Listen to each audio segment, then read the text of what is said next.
एक और एक बेंच पड़ी थी, यानी पानी के कारण तो कोई सुनेगा नहीं और उनको पता भी नहीं कि कौन और किस कमरे में कौन से तल्ले में सो रहा है।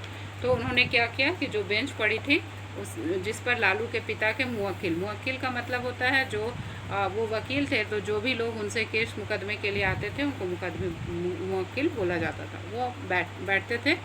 लाचारी में गुरुदेव उसी पर बैठ गए। मन ही मन उन्होंने यह महसूस किया कि इससे उनकी मर्यादा को ठेस पहुंची है, लेकिन इस समय इसके अलावा और कोई चारा भी नहीं था।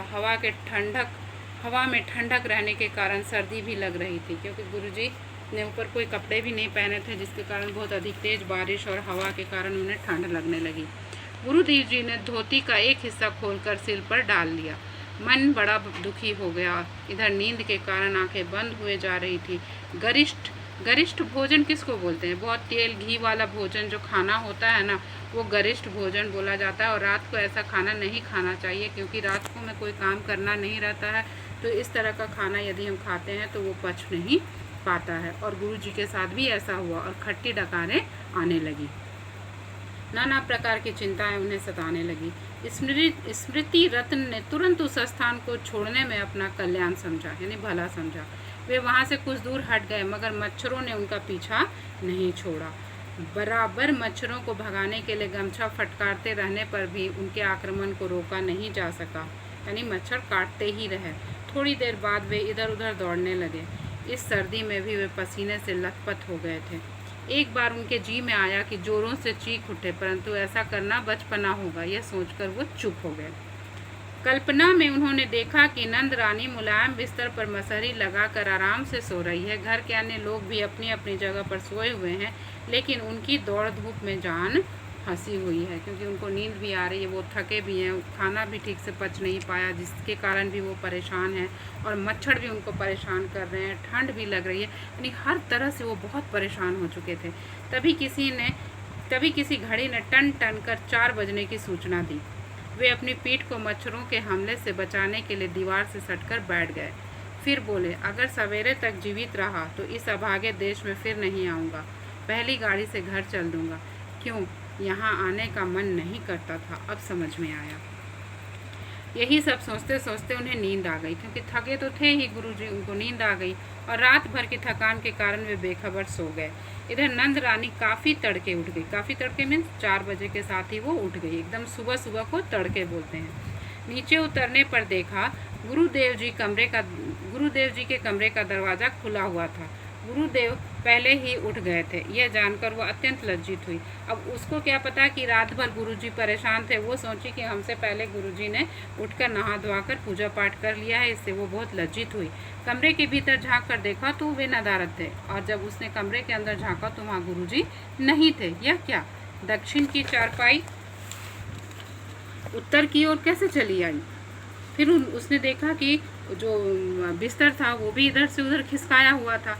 उसका झोला खिड़की के पास से बाहर पहुंच गया था। पूजा का सामान और आसन आदि दूर बिखरे पड़े थे। बात कुछ समझ में नहीं आ रही थी। बाहर आकर वे नौकरों को बुलाने लगी। नौकरों में कोई भी अब तक नहीं जागा था।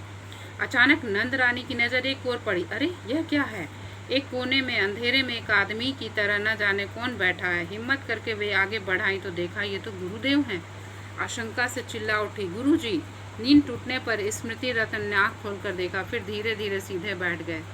नंद रानी चिंता, लज्जा और भय के कारण रूंधे गले से, यानी वो रोने रोने को हुआ ही गुरुजी की ये हालत देखकर।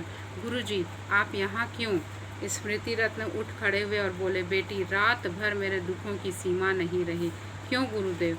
तुमने नया मकान जरूर बनवाया है, पर बेटी ऊपर की सारी छत चिटक गई है। रात भर पानी टपकता रहा, कहीं छत न गिर जाए इसलिए डर कर बाहर भाग आया, लेकिन यहाँ भी बचाव नहीं कर सका। मच्छरों के झुंड सारी रात काटते रहे, रात भर इधर उधर दौड़ता रहा। गुरुजी ने अपनी सारी आप बीती नंद रानी को सुना दी।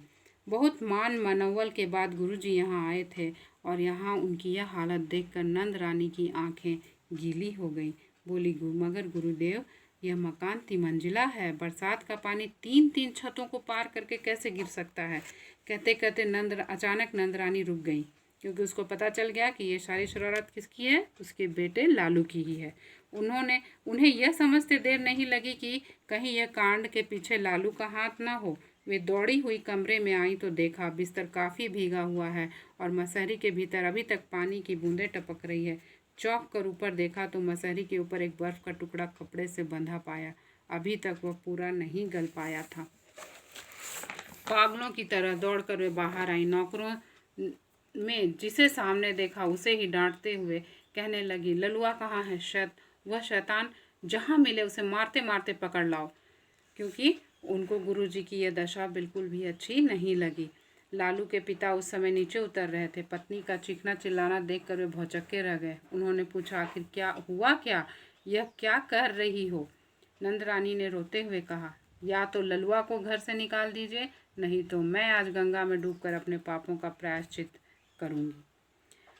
क्या किया है उसने? बिना अपराध ही गुरुदेव की कैसी गति बना दी उसने। आइए, आकर अपनी आंखों से उसकी करनी देख जाइए। सभी अंदर आ गए। नंदरानी ने सब दिखाया और सुनाया। फिर पति से बोली, अब आप ही बताइए कि इस शैतान लड़के को लेकर कैसे कोई इस घर में रह सकता है। गुरुदेव की समझ में सारी बात आ गई। अपनी बेवकूफ़ी पर वृद्ध यानी बूढ़ा व्यक्ति खिलखिलाकर हंस पड़े। लालू के पिता दूसरी ओर मुंह फेर कर खड़े हो गए। एक नौकर ने आकर बताया, लालू बाबू कोठी में नहीं है। लालू को पता चल चुका था कि उसने बहुत अधिक शरारत की है और उसे माँ से बहुत अधिक मार पड़ने वाली है, इसलिए वो भाग गया। दूसरे ने आकर बताया कि वो मौसी के यहाँ मिठाई खा रहे हैं। मौसी ने उन्हें आने नहीं दिया। मौसी से मतलब नंदरानी की छोटी बहन। उसके पति भी वकील थे, दूसरे मोहल्ले में रहते थे। इसके बाद 15 दिन तक लालू ने इस मकान में पैर नहीं रखा। तो इसका जीवन मूल्य यह है बच्चों कि अपनी शरारतों से किसी को कष्ट नहीं पहुंचाना चाहिए। कहानी बहुत अच्छी थी, बहुत आसान थी, इसलिए आप इसको आसानी से कर सकते हो। इसका क्वेश्चन आंसर आप खुद किसने कहा, किससे कहा, मैंने सब क्लियर कर दिया है। आप व्याकरण देख सकते हो। समास विग्रह चूँकि मैंने पढ़ाया नहीं है, फिर भी ये इतना ईजी है कि आप कर सकते हो। नेक्स्ट क्लास में समास विग्रह ही मुझे पढ़ाना है, पर अभी तक कोई भी किसी भी चैप्टर का आंसर नहीं मिला है। व्हाट्सएप नंबर भी दिया हुआ है, आप पूरा आंसर करके व्हाट्सएप करोगे, क्योंकि यही आपका होमवर्क है। Thank you.